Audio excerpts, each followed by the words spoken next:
এই পাশে যেন পাবলিক না আছে, এদিকে থাকতে হবে না, এদিকে লাইটটা রোজটা ক্লিয়ার করবে।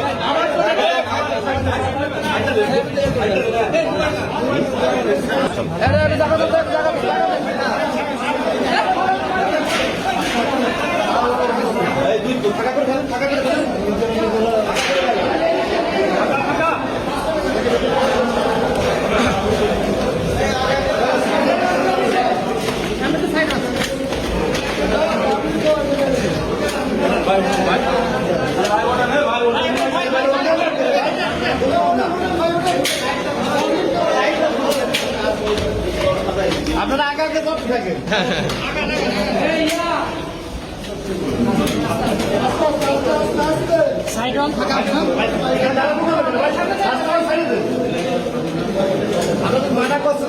না না না, আপনাদের সাথে আমাদের খুব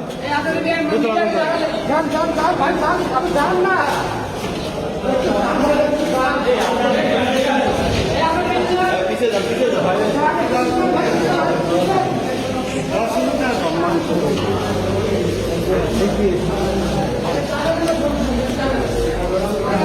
আরো আরো জায়গা আপনাকে করে দিচ্ছে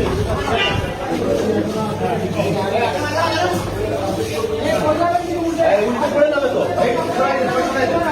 এবার এটা সরাই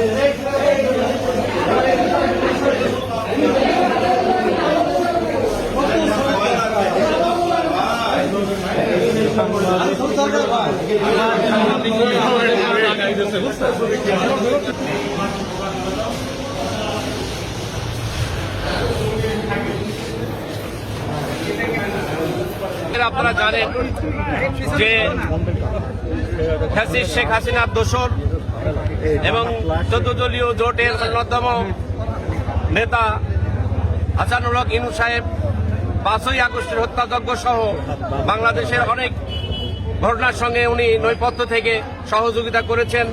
আপনারা এও জানেন, আপনারা সাংবাদিক হিসাবে, যে মাহমুদুর রহমান সাহেব আমার দেশ পত্রিকার সম্পাদক, তাকে কি নির্মমভাবে আদালত চত্বরে কিভাবে তাকে নির্যাতন করা হয়েছিল, তার উপরে অমানবিক আচরণ করা হয়েছিল, যেটা আপনারা সবাই জানেন। এই হত্যার উদ্দেশ্যে সেই মামলায় আজকে তাকে সোন অ্যারেস্ট করা হয়েছে। পাশাপাশি 5ই আগস্টের হত্যা মামলাতেও তাকে সোন অ্যারেস্ট করা হয়েছে এবং সেখানে অবশ্য এজাহার নামী আসামি, তার নামে সুনির্দিষ্ট অভিযোগ আছে এবং অভিযোগের ভিত্তিতেই তাকে সেই মামলায় এজাহারে নাম ছিল এবং আজকে সেই মামলাতেও গ্রেপ্তার দেখানো হয়েছে। আজকে এই মুহূর্তে আরো তার বিরুদ্ধে আরো মামলা আছে, এই মুহূর্তে 2টো মামলায় তাকে সোন অ্যারেস্ট দেখানো হয়েছে। রিমান্ডের বিষয়ে সংশ্লিষ্ট তদন্তকারী কর্মকর্তা আছেন, যিনি ইনভেস্টিগেশন করছেন, তিনি প্রপার ওয়েতে শিডিউল ভিত্তিতে তারা বিজ্ঞ আদালতে দিলে আবেদন করলে সেটার উপরে ভিত্তি করে পরবর্তীতে শুনানি হবে। আদালতের কোনো বক্তব্য আছে? আদালত তো তার ব্যক্তি দায়িত্ব পালন করেছেন, যেহেতু তার বিরুদ্ধে সুনির্দিষ্ট অভিযোগ আছে, তার বিরুদ্ধে গ্রেপ্তারি পরোয়ানা ইস্যুর জন্য তাকে আবেদন করা হয়েছে এবং সেই আবেদনের প্রেক্ষিতে আদালত তার যথাযথ রুটিন মাফিক যে কাজটি সেটি আদালত করেছেন এবং তাকে কারাগারে প্রেরণ করেছেন, কুষ্টিয়া কারাগারে প্রেরণ করেছেন। আজকে কোন 2টা মামলা থেকে? কারাগারে তো আছেই উনি। কোন 2টা মামলা? একটি মাহমুদুর রহমান হত্যা মামলায়, হত্যা চেষ্টা মামলায়, আর আরেকটি হচ্ছে আপনার বৈষম্য বিরোধী আন্দোলন থানাপাড়ার যে ঘটনায়, সেই ঘটনায় হত্যা মামলায় আছে আসামি।